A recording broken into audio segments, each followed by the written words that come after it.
21 kindergartners, which is the average class size, Uh-huh. times 87,000 elementary schools, Mm-hmm. you would be fighting 1.8 million kindergartners. Hello, everybody. My name is Christian, and this week I am joined by co-host Cameron, and welcome to That's the Flavor, episode number 45. Your weekly podcast where typically my co-host Ozzy and I sit down with each other, talk about our life, random goofy topics. But this week, Ozzy has lost his voice, so he was not able to make it to this recording. Cameron, luckily, one of the That's the Flavor team stepped up to the plate and said, let's go, let's do it, let's have a great time. Yeah. Cameron, how you doing today? I'm doing really good, actually. Good. 45. That's a good number. 45. We have done 20. No, wait. Yes, we've done 20 episodes since bringing the show back. Because the first one that I did the audio for was 31 or 33, I believe. 33, and then the first episode. That. Yeah, the first episode of us bringing the show back was 25. Okay. So this is episode 20 of the new season. Yeah, of the new regime. Which, funny note on that, because I had somebody ask me, like a friend of mine, they were like, oh, so like if you're doing an episode like 44, like is it important that I go back and listen to episode 1? And I was like, not really. No. It's more an anthology podcast, if you think about it. It's not an episode of Game of Thrones. It's more of a Scooby-Doo, Right. Like if you're doing like a D&D podcast or something where it's like, yeah, you might not want to hop in halfway through the... It's true. Right. So that I think there's a great idea in there to have like an overarching plot. Yeah. Just like a little like post-credit scenes every episode. Yeah. That if you listen in order, it like builds up over time. I think you're onto something there. I was also thinking about seasons. Do like a battle pass. Secret Patreon items, like skins for the dedicated listeners. Yeah, the dedicated listeners can unlock different episode arts to put on, like different podcast cover arts to put on. Hey, let me call up Beth real quick and be like, hey Beth, can you draw additional art for the podcast? I think that's a great idea. Actually, maybe. Write that down. I was joking at first. Make a note real quick. Right. But anyway. But yes, the answer I gave them was like, just hop in wherever. Like, I recommend episode 25, or even what I started doing and experimenting with last week is not even giving the episode like titles, numbers anymore, and just kind of listing them as what they are. Like every week you get an episode of That's the Flavor, and there's a number to it. We always talk about the number because I think it's cool to kind of like announce, hey, we're on episode 100 or whatever. But like, you don't have to listen to them in any order. So just throwing that out there for any also audience members listening this week, go ahead and hop around wherever. You can listen to 25 and then 32 and do whatever, because it's just a bunch of buds hanging out each week. And thank you guys for the support on last week's episode, Solicitor Side Quests. Again, we wouldn't be doing this without you guys, without your support. Ozzy and I had a great time on that episode, getting to hop back into the saddle after a couple weeks off. Couple more rigmarole things. You can find our podcast wherever you listen to podcasts. You can find the video version over on YouTube. Gonna have something pretty cool coming out on the YouTube channel later this week as well, along with the full episode. Don't really want to say what it is. Might just drop a little surprise onto the YouTube feed, so just keep your eyes out for that. And yeah, we're just gonna keep rocking and rolling.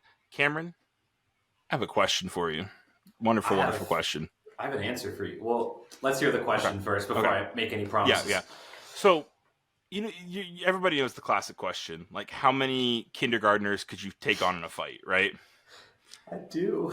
And I want to know, how many kindergartners could you take on in a fight? Back in the old days, I went to Full Sail University. I'm a Full Sail University alumni, right? Okay. And I kid you not, this was a reoccurring topic amongst me and my classmates in the music production program. And I got a lot of slack. I think a little bit of both. I think slack and flack all work in that context. I got a little bit of slack, Hey, put the slack on it. Hey. Yeah, put the slack on it. Let me get the gabagool on the side. But I got a lot of flack. I think flack, yes. Mm-hmm. For saying that there was an infinite amount of like kindergartners. I was notorious for this answer, and I still stand by that to this day. Right. I think the only thing stopping me is like, how long could I flail my arms around? Really, I think it comes down to a stamina thing at that point. You know what I mean? I Like, agree. how long can you keep going, or like before you have to rest and they ambush you while you're sleeping? Like, right. Because The sleep ambush. Right, Well, because I always think about it in the fact of my mind is okay. Let's say I'm at school, and all of a sudden it's like all kindergartners, like they're attacking me. What do? I immediately run into a bathroom stall, right? okay. Run into a bathroom, run into a stall, and then I just start kicking, Right. like because at that point they're funneling into me, right? Right. Like The funnel. and Yes. it's just one kick. It's just bop bop bop bop bop, and at that point the pile of kindergartners is creating a barrier to block out more kindergartners. Exactly. And then I'm going to give myself a little bit of a reprieve because even if they start crawling in underneath, I climb up on the toilet and just bop, bop, bop, bop. More kindergartners, they're dead. I'm like kind of boxing myself in. The only issue is if they go the World War Z like zombie route and start climbing on top of each other. Climbing up the wall, yeah. Right. The human pile, Right. Because like it all comes down to where it happens. Because Right. like if it happens in a school, I think there's enough tools at my in my reach to make it an easy completable thing. But like if it happens in a field, I don't know, because I feel like at a certain point I'm not going to be able to outrun kindergartner. Like there's just going to be too many. But if there's obstacles, if there's places for me to go, to hide, to adapt to, I think the person fighting the kindergartners wins, and I think I could take on a pretty high amount. I agree with you almost completely here, but I have to beg the question. Yes. Like, when we're talking about hypotheticals of this caliber, like, you create this kind of dream scenario, Like, what are the rules of this universe? The dream scenario of a me. It could be a bad dream. I wake up in a sweat after having dreamed of being smothered in kindergartners. Nightmare. It's more a nightmare scenario than it is a dream scenario. Yeah. And so, like, I feel like the question that we're really asking requires us to just remove ourselves from reality so far that, like, well, where do we draw the line? Right. First of all, we're talking about how many kindergartners. Okay, let's get the strongest man in the world, and can we even count how many kindergartners that would be? So hypothetically, we're talking about an infinite or an undefined maximum of kindergartners, right? Again, a fantasy scenario. So, like, average. I'm gonna look up some numbers. I'm gonna go the average size of a kindergarten class. Average. Okay. So we're talking like what, 5-6-year-olds? Yes. Because I guess the question I'm asking is, how far from reality are we removed by even proposing the question? Right. Okay, so average class size is 21 students. Okay. How a flock of kindergartners, a murder. Elementary schools. A class. That's a good. All right, let's see how many, and then there are 87,000. I'm just gonna round the number to make it a little bit easier. 87,000 elementary schools in the U.S.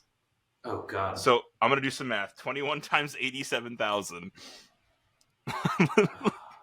But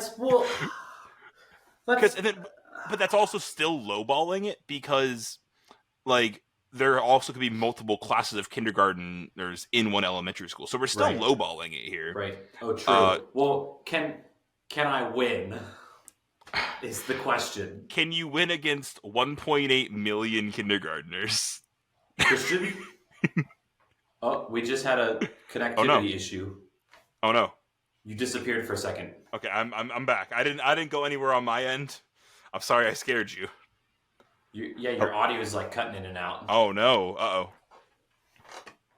Testing. Do we want to wait for the connection to Yeah, we'll just hang out for a minute, We'll just calmly hang out for a little bit. We can do some advanced editing. We'll pause the... No, not even. We'll just keep it all in. We'll keep it rolling, This is a live show, I didn't hear the last thing you said there, okay. So you would be, which is great because as I said the number, you gave the world's most surprised face, and I thought that was you reacting to the number, but it was you reacting to the fact that I cut out. Thumbnail material. How many kindergartners? So, 21 kindergartners, which is the average class size, times 87,000 elementary schools. You would be fighting 1.8 million kindergartners. Do I win after 1.8 kindergartners? Well, I'm taking all of our country's kindergartners, so I think if you beat 1.8 million kindergartners, you win in this scenario. Now, also consider that kindergarten is a grade and not an age, right? Correct. So there's going to be a couple that have gotten held back. So what percent of kindergartners have been held back? Because we can find out how many how many kindergartners would you need to fight to get the boss battle? You know, every 5 rounds you get the boss fight. Right. Like every 5 kindergartners, like one commander shows up. You know, and then every 21 kindergartners, there's a general, the kindergarten teacher. Get held back.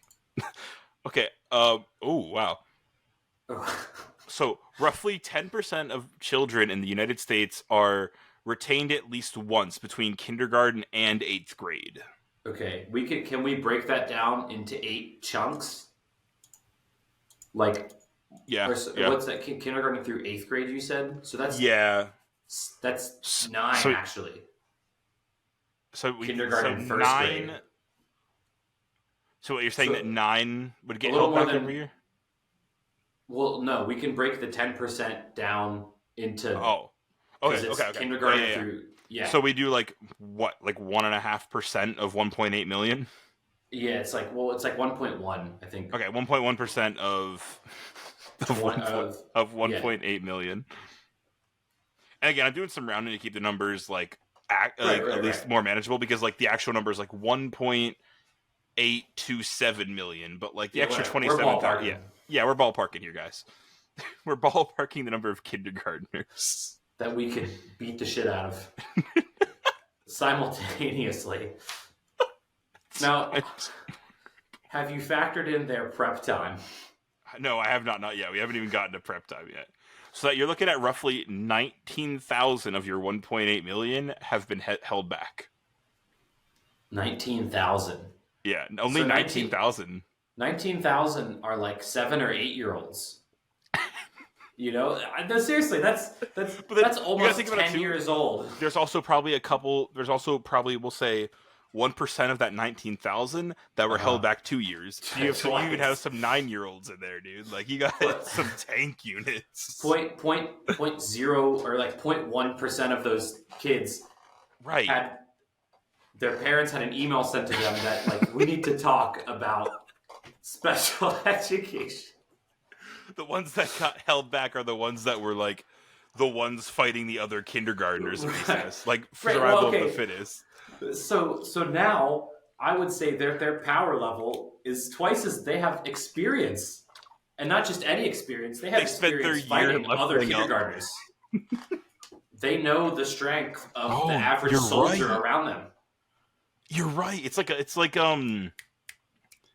the Nemesis system in the one Lord of the Rings game. Yes, it's in both of them. Actually, I'm pretty sure the Nemesis system. Yes. Yeah. It's like the Nemesis system in the video game. I love that game. Oh God. So can they heal and come back? Because that's just it. I was gonna say, are we looking at an eternal war? Like, is this a war that you will continue to wage against 1.8 million kindergartners for the rest of your days? I mean, then we're talking about food rationing, right? Like, are we allowed to recruit help? Can I use like political leveraging to like get France involved? You know, Can I call Christian, on? We France don't have a navy. You know, we need a stronger country. Well, right? Because hang on, is it the same? Would you be fighting the same 1.8 kindergartners for eternity, or is it every year they get a 1.8 million refresh? Right, because there's a new class every year. Right. But there's not a new me every year. It's just me. Right. So are you fighting this war eternally until you're 60? Like, you just let's say I was eternally strong. Could I raise your kids in this warfare? Like, the question is totally different. Could I defeat 1.8 million kindergartners in 365 days? How many? Where's my phone? Calculator. Hold on. How many kindergartners would you have to defeat daily? That's what 1.8 million divided by 4,931. And that's, we know, like, what? Like, every other day, there's, like, a really big kindergartner with experience. Every day you're going to end up having a one-on-one fight with a 9-year-old. And occasionally, there's only 364 days in the year. So some years... If it happens on a leap year, you just got to make it up. Right. There's 4,945. Okay, at that point, I think you would need help, because I don't think there's any way that one man takes on 4,000 kindergartners in a day. I don't think it's possible. Do you think we're on to something here, like intellectual property wise? It's a movie. The Great Kindergarten War. Who are we casting?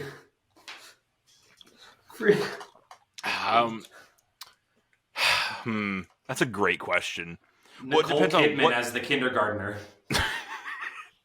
Just throwing names out here. I'm sorry. No. So here's what I think. I think the movie's structured this way.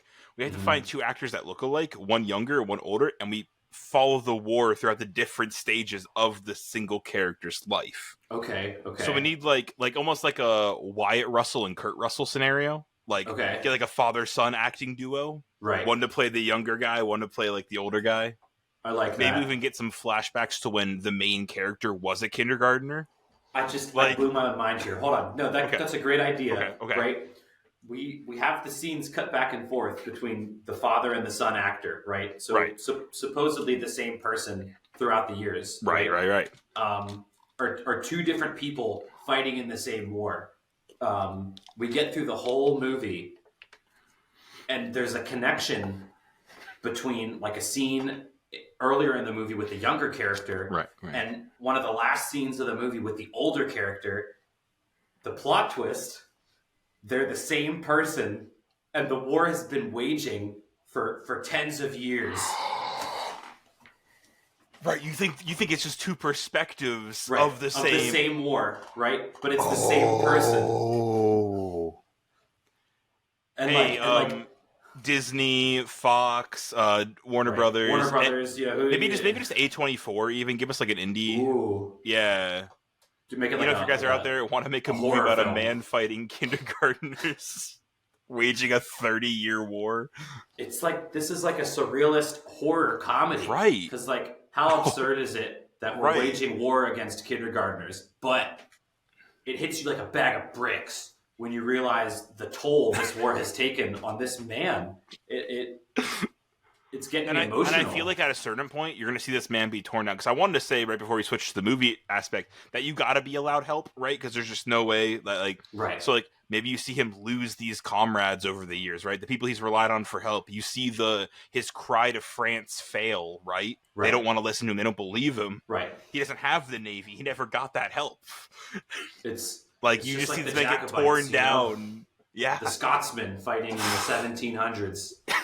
They were waiting for that French gold, They never got it.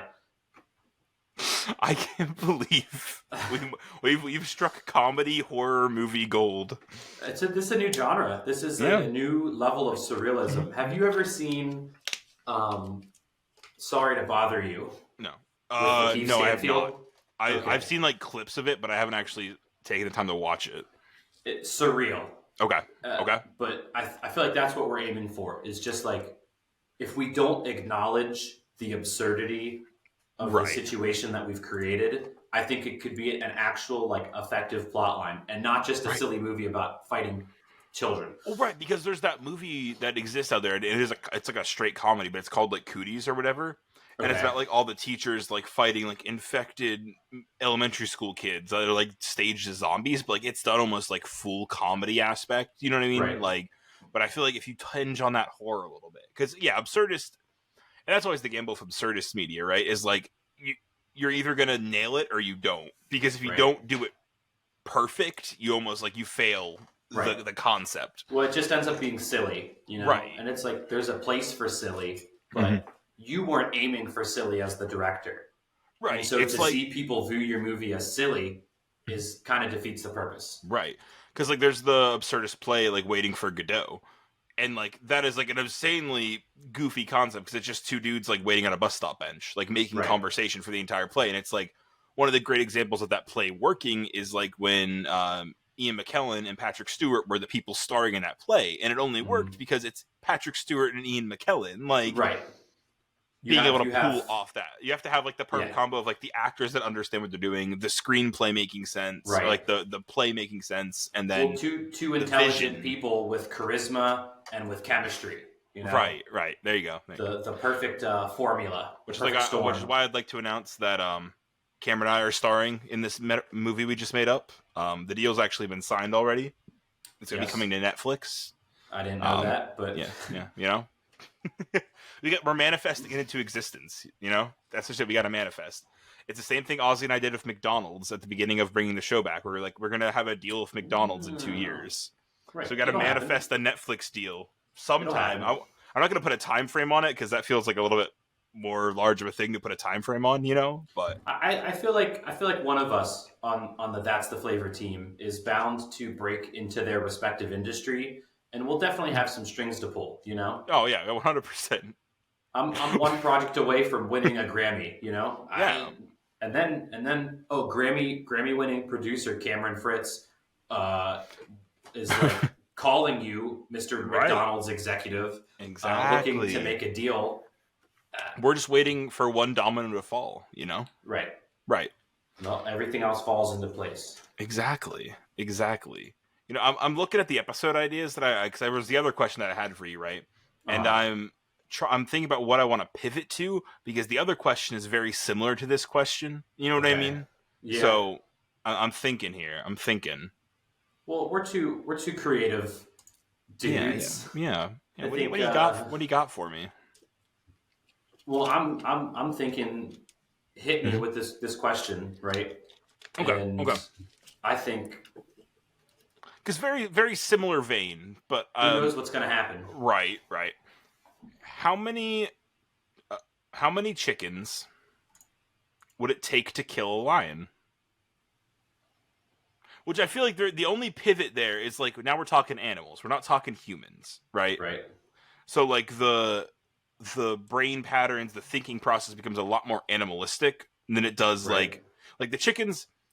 Because it's the same thing with like the ducklings and the bread, right? Like the ducklings are ducklings. And it's not like even if you give them prep time, like they're not gonna be able to do anything with prep time. Like you say, what about the ducklings and the bread? As if that's like a common thing that people are gonna know. I know exactly what you're talking about.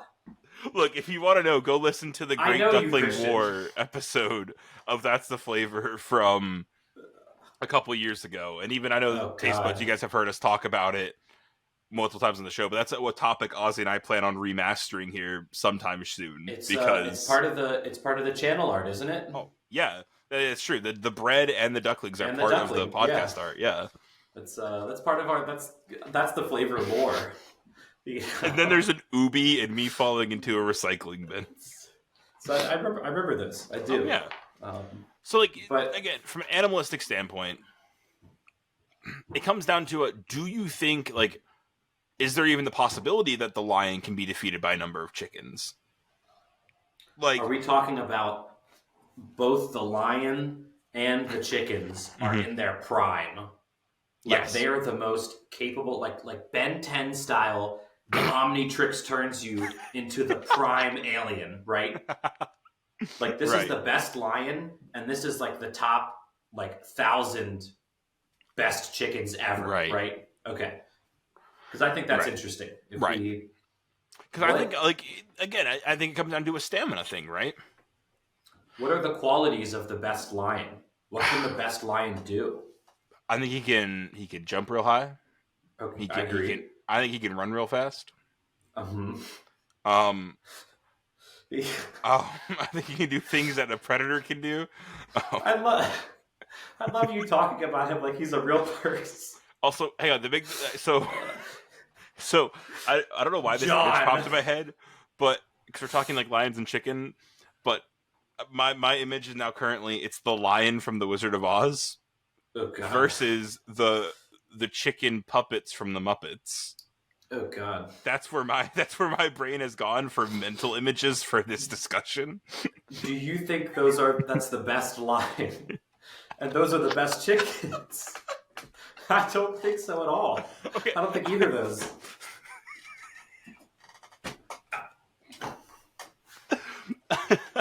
But from a physical prowess standpoint, no. But I think from a mental capacity standpoint, that we're looking at the world's smartest lion right there, who is a human in a costume. So yeah, he'd probably be a little smarter than than a literal lion. Yeah, yeah. And but so would Jim Henson. Yeah. True. Pretending to be a flock of chickens. Right. That's got to give him credit there. That takes I can't pretend to be a flock of chickens. Like I think it comes down to, yes, I think the chickens could, the chickens can do it. I can't tell you the number of chickens because I think it comes down to what wears down the lion, right? Well, I'm going to repropose my earlier question, but reverse. What qualities make up the best chicken? Right, because the best lion is just a regular lion, but better, right? But better, yeah, better in every way. The best chicken, chickens aren't known for being these great animals, right? Mm-hmm. So the best chicken, what are we talking about here? Well, here's the thing. Do roosters classify as chickens? Because chicken includes rooster and hen, right? Yeah. The rooster and the hen are just the gendered terms. Because roosters get territorial and they get pissed. Yeah. So if we have a good amount of roosters in this scenario, I think it's even more on the chicken side then. They'll wreck stuff up. Oh yeah. Plus the chickens continue to fight even after their head's been cut off. We know. Oh, true. That's a great quality. The chicken continues to fight even after it's dead. If you have even 20 chickens, right, and all of them are fighting after they're dead, the lion just bites think their about heads the chaos. off. Yeah, and the lion is holy shit, just like the kindergartners. World War Z pile of chickens, of zombie chickens. Their heads are cut off, and they're just right. I think eventually, if the chickens can't overpower or bite to death the lion, they could certainly at some point suffocate him in a pile of their own dead bodies. Well, that, or also I even think from almost they poison themselves standpoint, but the feathers. I think after enough chomps, there's going to be enough feathers that get stuck in that throat that are going to close off that airway. True. I don't think they will intentionally kill the lion, just because I don't know if that's possible from a physicality standpoint. But because the lion will probably just start running away because it's oh, you're pecking me, I'm just gonna keep going. But we're talking about the best lion here. Would he run?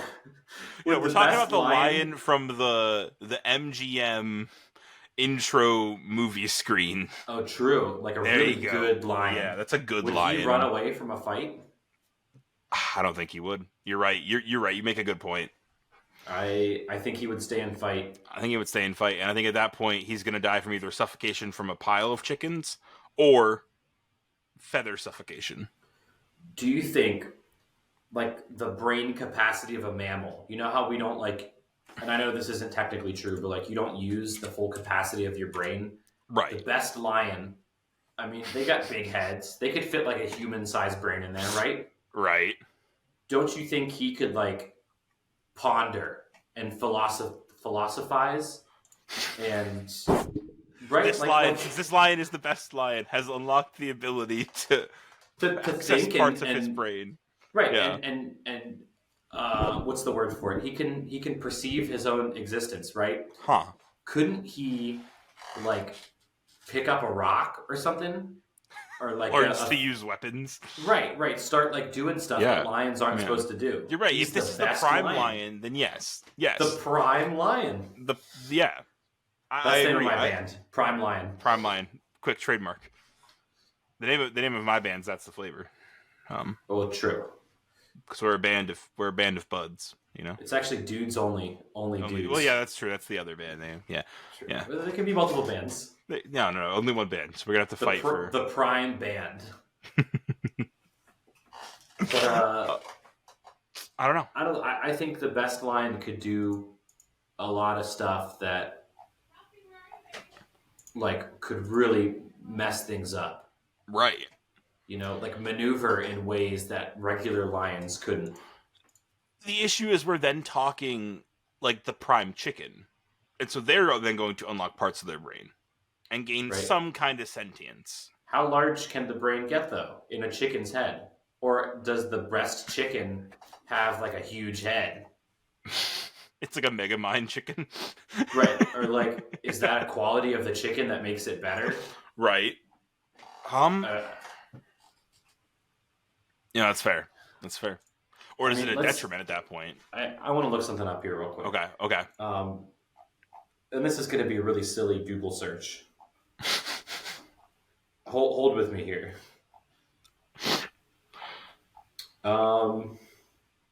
Google, please hold with me here. Google, don't worry. I'm looking up if there are any lion competitions. Like almost like the best lion competitions, like do we lion competition? I don't know. I don't think there's a lion competition. Okay.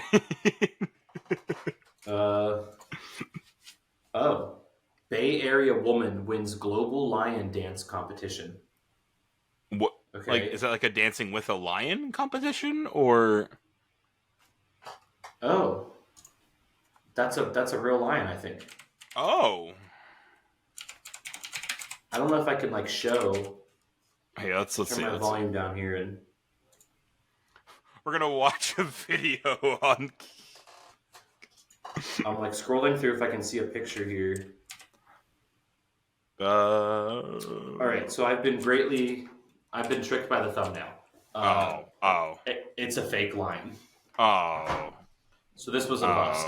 Forget everything. Well, if it makes you feel better, I looked up best chicken competition and just got a bunch of chicken recipes. So we're 0 for 2 on Google searches on this topic. I think the best lion is fake.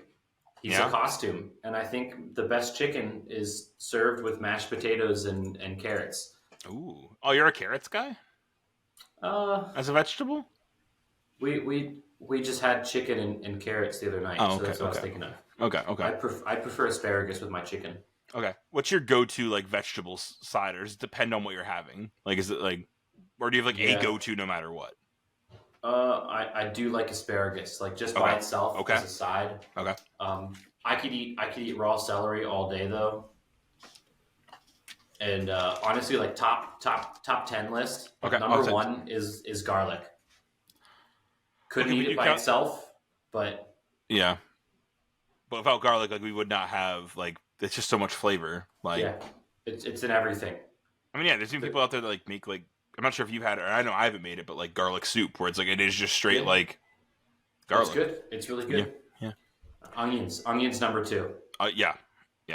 They're in everything. Tomatoes maybe number 3. Yeah, because I think the issue of tomatoes is like its main application is like a sauce standpoint, right? Right. And it's like BLT.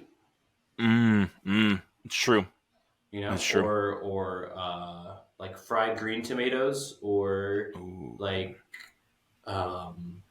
tomatoes on your salad. You know. Right. So here's the thing. I think. Well, we said tomatoes was number 3 or 4. Ketchup. 3. I said 3. Number 4. I'm gonna go lettuce. Because everybody have to defend that one. everybody immediately jumps iceberg lettuce, right? Like, they're like, okay, iceberg lettuce, like, oh, it's garbage. It tastes like rust water. Like, it's yeah. But I think there's a certain amount of texture that lettuce provides that you can't really do without. Like, right. And that's just like from a flavor taste standpoint, no. But from a structural integrity of the texture hierarchy, we would not really be there without lettuce. Because think about it, lettuce is part of a BLT. Is it the best part of a BLT? No, but it exists to give that crunch. Right. Yeah, definitely. Yeah.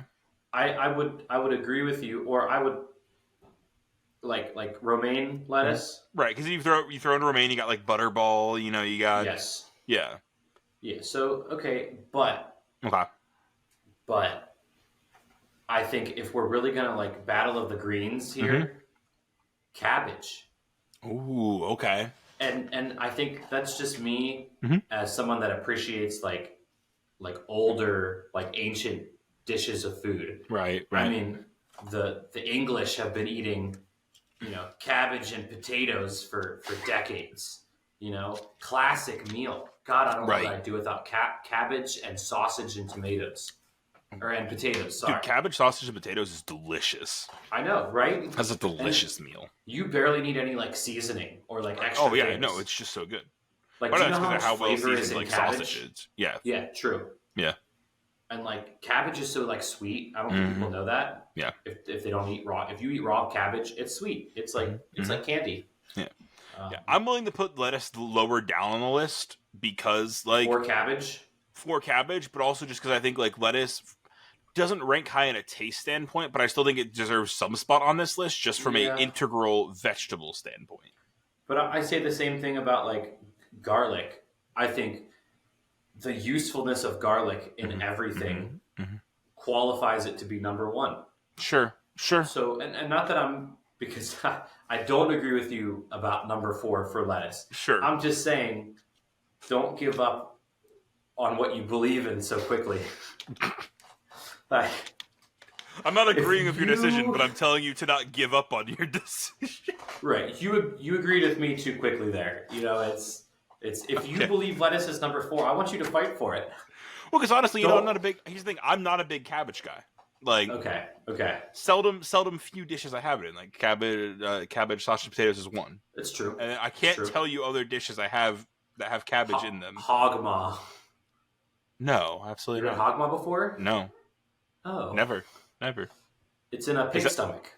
Isn't that haggis? Similar. Okay. Maybe? Yeah. Then no, I definitely haven't. Because like stomach weirds me out. Like. It's just it's like a bag. It's like a sous vide. You do your you put your stuff in a bag and you put it in you boil it.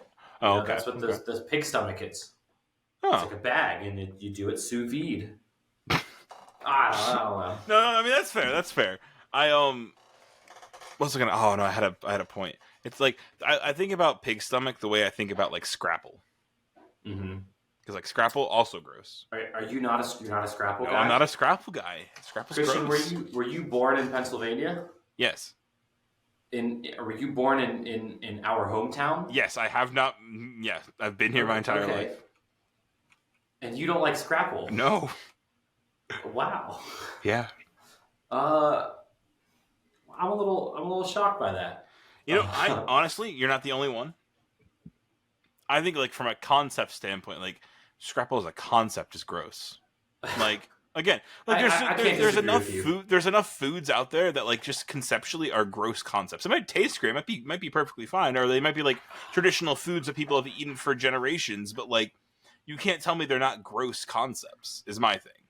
I think conceptually, I love the idea of like something being gross, like a cultural thing being gross, but people who participate in it, like culturally, understand how not gross it is by That's fair. It comes down to a bias standpoint, like right, because there's so many cultural foods where like in other parts of the world where I'm like, holy shit, like that's the grossest thing I've ever heard. Yeah, like beans on toast. Yeah, like what's up with that, dude? That's like, just weird. Okay, but that's the point though, because to many Englishmen. Boy, what you got to say about beans on toast?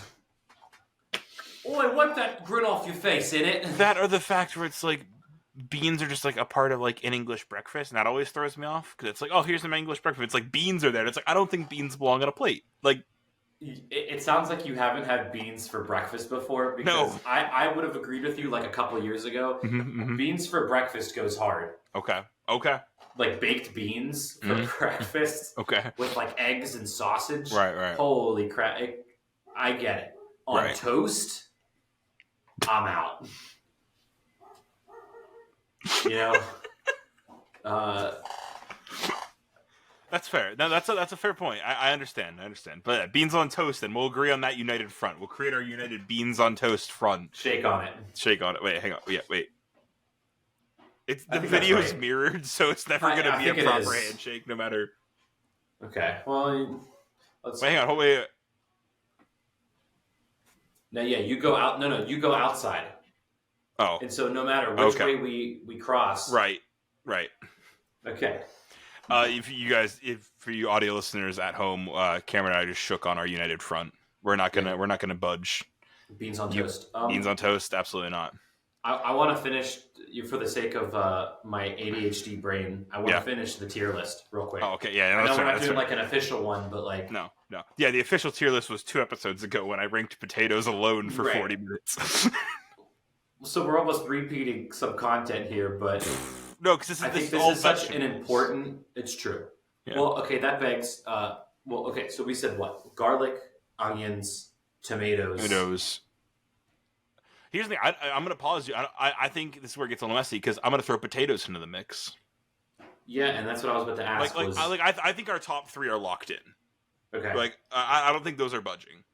Yeah. I think potato goes in at number 4 because I think you have to think about what potato belongs in. It's the same thing as garlic. It's instrumental in so many things.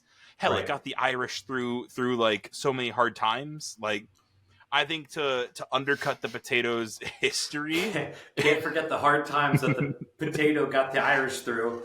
You know, if that's your selling point, yeah, sure. I mean, hey, like that's the deal breaker. Potato, because was the potato famine the fact they didn't have a lot of potatoes, or is the potato famine the fact that they had a famine and only were able to eat potatoes? Oh, actually, the Great Famine, also known in Ireland as the Great Hunger, or simply the Famine, outside Ireland. The famine, and then outside Ireland as the Irish Potato Famine, was a period of starvation and disease in Ireland lasting from 1845 to 1852 that constituted a historical social crisis and subsequently had a major impact on Irish society and history as a whole. Does that explain?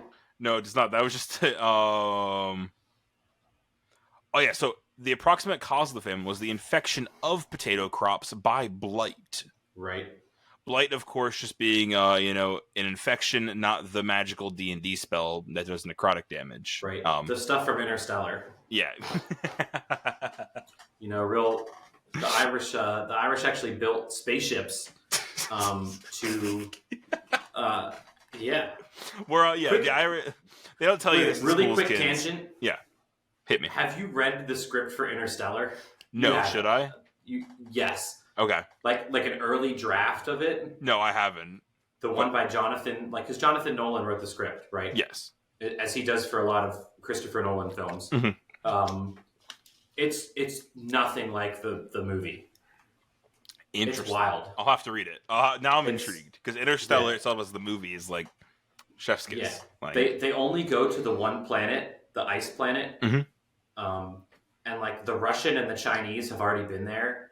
And like the Chinese invented like a gravity machine, and then he like falls in a hole, and there's like plants, and then he time travels, and like it's weird. I'm gonna have to read it because now I'm very intrigued. Yeah, it's a good script. So I think with this note of the Great Famine and now our Interstellar side tangent, I say potatoes number 4. Yeah, I agree. And then I'm willing to put cabbage in at number 5. Well, can we say cabbage / lettuce? Are they so different that they need different ranks? That's a fair point. We're going to do that. We're going to put them in the same. You're not wrong. Do we seriously want to take up two of our tiers? Spots? Yeah, 2 of our spots to be cabbage and lettuce. I agree. Two vegetables that I can barely tell apart in the grocery store. I agree. Yes. On that note, I mean, we got to throw carrots in there. Okay. I was gonna go corn next. Oh, corn. Corn. Dang. Right? Yeah. Because here's the thing: we're getting to this point where there's a lot of. I'm starting to realize there's a lot of instrumental vegetables to society. Yeah, peppers. Oh. What would be? Because peppers. How do you get pepper without peppers? Right. You saute peppers and onions, and you put them on your hot dog. You a fajita? Stuffed peppers, fajitas. Yeah, how would man? Kind of fajitas without peppers. Even just a flavor standpoint, like just hot sauce. Yeah, right. Okay, so we got cabbage, lettuce, at number 5. Right. Which for now, I think cabbage and lettuce might be number 10, dude. Like I think that might be our bottom. I think so. Because as great as they are, like I look at lettuce as just a texture thing, and then I look at cabbage as like crunchier texture thing. But I can't exclude them. No, I don't disagree. But in my mind they go to number 10. Like they're our bottom. Because you have salads, fish tacos, you have normal sandwiches, tacos. Oh, true. You get like shredded lettuce on there. That's like white people tacos. Well, yeah. That's fair. Yeah, salads, fish tacos, white people tacos. Right, which is specifically the major food groups. Yeah, right. Burgers. True. Sandwiches, subs. Yep. Grilled romaine. Yeah. I love grilled romaine. Okay. But yeah, so I think it has to be on there. So then I think our number 6. No, I guess our number 5. We're at 5. We have to get 5, 6, 7, 8, and 9. Well, we need 5 more. Oh, that's right. We put potatoes at 4. Yes. So we're at 5. I say peppers is a good number 5. Do you think but there's also carrots and corn, which we were also discussing. I think corn and peppers beats carrots, definitely. Okay, so but I don't know if peppers beats corn. No, I think corn beats peppers. Like again, from an instrumental standpoint, like you got roasted corn, like you just boil corn. The pilgrims, cornmeal. When the pilgrims came to this land that we live in, right? The natives, they taught them how to grow corn. Exactly. If Thanksgiving just passing, there's not really a better time to put corn at number 5. You know. Yeah, true. Oh yeah, it's what, that was 2 days ago? Yeah, right. Three. 3, okay. Because 2 days ago was Black Friday, and I was working a 12-hour shift. It was wild. I also worked. I did work a 12-hour shift as well. Nice. But on that note, number 6. Then corn. I'm willing to put. I think peppers at number 6. Yeah. And I think carrots at number 7. What are we forgetting here? We got zucchini. I was going to mention spinach as well. That's up there with lettuce, though. Yeah. Number 10 is going to be cabbage / lettuce / spinach. Anything that's green and is a leaf. Kale Basil also goes at number 10. Kale, yeah. I'd lump them all together. Right. Okay. Anything green and leafy. Right. Zucchini. How do we feel about zucchini? Oh, zucchini. Oh, yeah. No, that's an easy. I think that's an easy number 8 for me. Really? Because I do love zucchini. Oh, I love zucchini, dude. Here's the thing: I'm not a big squash guy. Okay. Yeah. Like, is it a texture? Yes. Okay. It's too like gooey. Yes. Yeah, the zucchini is a lot more solid. Yeah. Okay. Yeah. Like I like to I've always I shouldn't say I always like to, but what I want to do in my mind, and I've done a couple of times, is like grilled zucchini, dude. You just cut it in like long spears, and you just like slap it down on there. Yeah. Grilled zucchini is so good. Yeah. If you ever like fry it, you can deep fry it too. Yeah. Like Oreos, you know. Ooh. Oreos, but it's actually zucchini. Right. So it's nothing like Oreos. It's not Oreos at all. So we need a number 9 then. We're locked. If you're willing to put zucchini at 8, that is. We have green. We could forget. Because also we didn't even mention broccoli, dude. Broccoli, cauliflower. We haven't mentioned beans. What about green beans? Are beans fruits or vegetables? Wait, tomato's not a vegetable. This throws everything off. Oh no, tomato's not a vegetable, dude. So potatoes gets bumped up to 4. Up to 3, because tomato was number 3. Yeah. Corn gets bumped up to 5. Corn gets bumped up to 4. 4. Oh my god. So peppers gets bumped up to 5. Yes, peppers gets bumped up to 5. And so did we? So it now looks like this. It now looks. Our rankings now look like this: garlic number 1, onions number 2, potatoes number 3, corn number 4, peppers number 5, carrots number 6. Yeah. Are we that in love with carrots though? I think the more we talk about it, the fact there's more instrumental vegetables than carrots. Well, I agree, but like when you make a vegetable stock, what's in there? Carrots, celery, onions, and garlic. Onions. Maybe garlic, depending. It's true. But could I live without them? Or could the world live without vegetable stock? As we know. No. Could you make vegetable stock out of garlic, onions, and potatoes? No. You could make onion stock. Yeah, you can make celery stock, which is even grosser. I love celery. You don't like celery? Well, I said you can make celery stock, and that's even worse, than onion stock, in my opinion. And then mushrooms. Oh, see, I'm not a big mushroom guy. That's a fungus. Is that a vegetable? No, that's a fungus. You're right.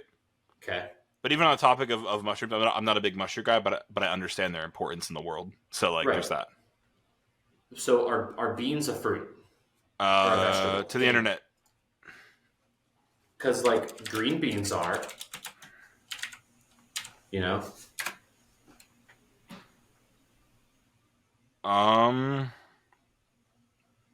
I love watching the light on your face change as the result pops up.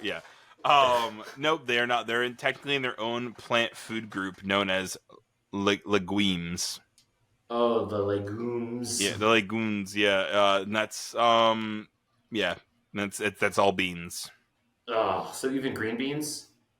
Let me get specific. Let me just get specific to make sure. Let me ask specifically: are green beans a vegetable? Right.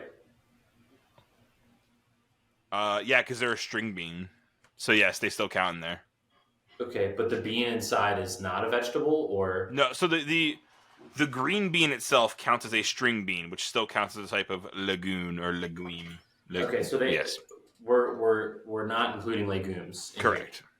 Ones that are just vegetables. Correct. Okay. Well then, what number are we on here?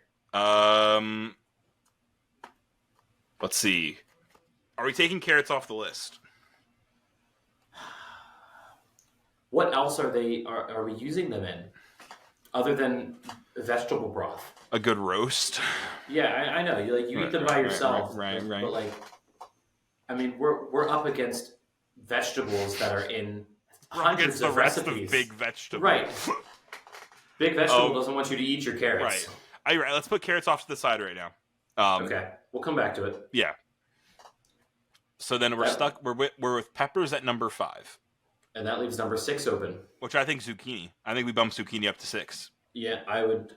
I love zucchini. I would agree with that. And you know what? What about cucumber? What about pickles?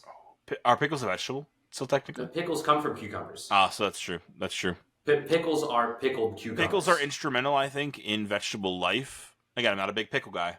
I'm a very picky guy overall personally. I'm trying to work on that. But right now, currently, I'm not a big pickle guy.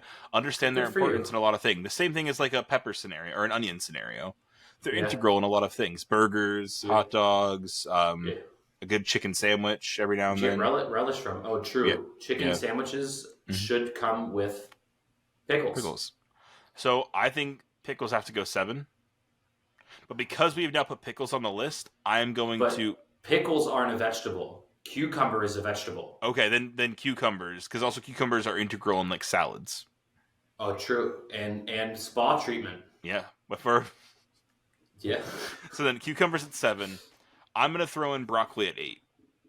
Okay. Personally, broccoli would be like my number 4 because I really like broccoli. I'm a big broccoli guy, like to the point where.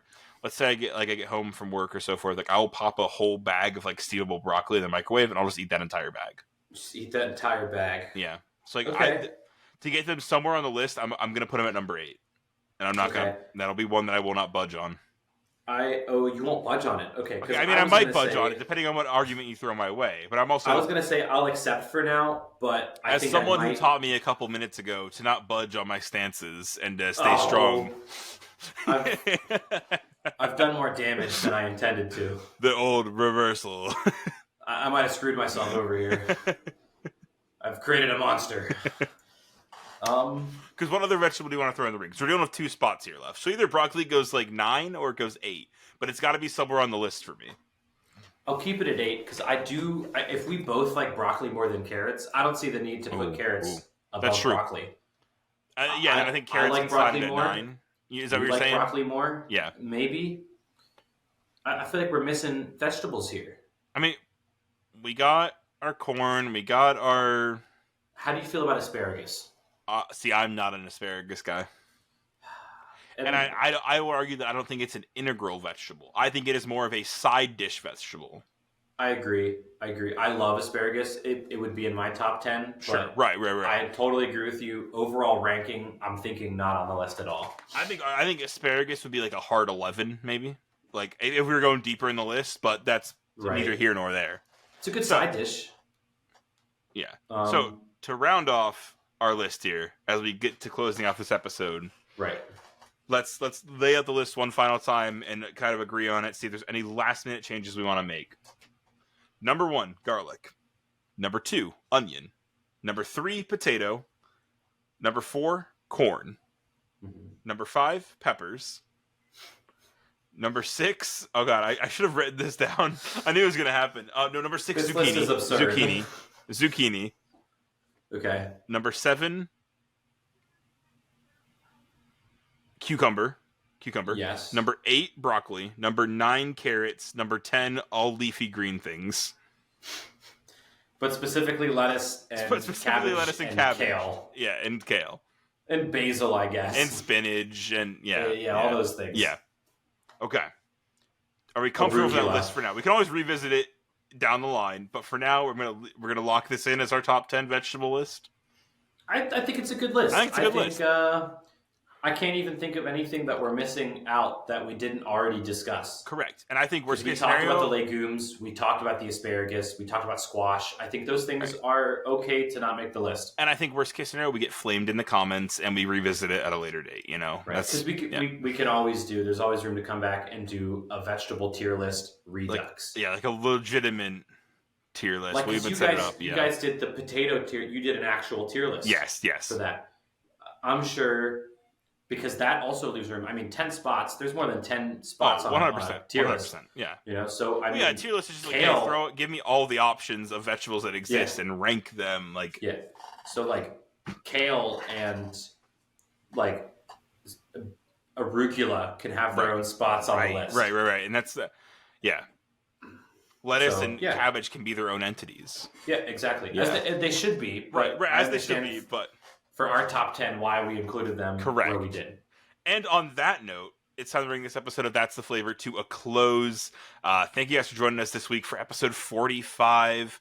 I don't even know what to say. Doing this podcast has been an insane, super fun time. I enjoy each week getting to hop on with either my friends or hop on with Ozzy and just hang out for an hour each week. Honestly, since like graduating from high school, college scenario, so forth, like moving on with life, it's been nice to use this as a way to like almost lock in hangout time in a sense. You know what I mean? Like, I'm not sure if that makes any sense to you, Cameron, but no, I 100% agree. Yeah. I agree. And Cameron, thank you for hopping on last minute to come hang out with us in the Taste Buds for an hour here. I appreciate it. I wouldn't rather be anywhere else than sitting here and debating with you about kindergartners and lions and chickens, vegetables, all the fun stuff. All those fun things. Yes. But if you want to listen to more of That's the Flavor, you can go ahead and hop down to last week's episode, Solicitor Side Quest, or check out any of the other episodes as well. You can also check us out over on YouTube if you want to see our beautiful faces. And you can also want to check out some YouTube shorts and stuff as well. Like I said, keep an eye on the YouTube channel for Thursday for a little special YouTube surprise that we've been kind of cooking up behind the scenes. And you go ahead and find That's the Flavor anywhere on any social medias at That's the Flavor. I have been Christian. Cameron, thank you for hopping on, like I said a couple seconds ago. And this has been That's the Flavor. We'll catch you all next Monday for another episode. But until then, enjoy the rest of your week, Taste Buds, and goodbye.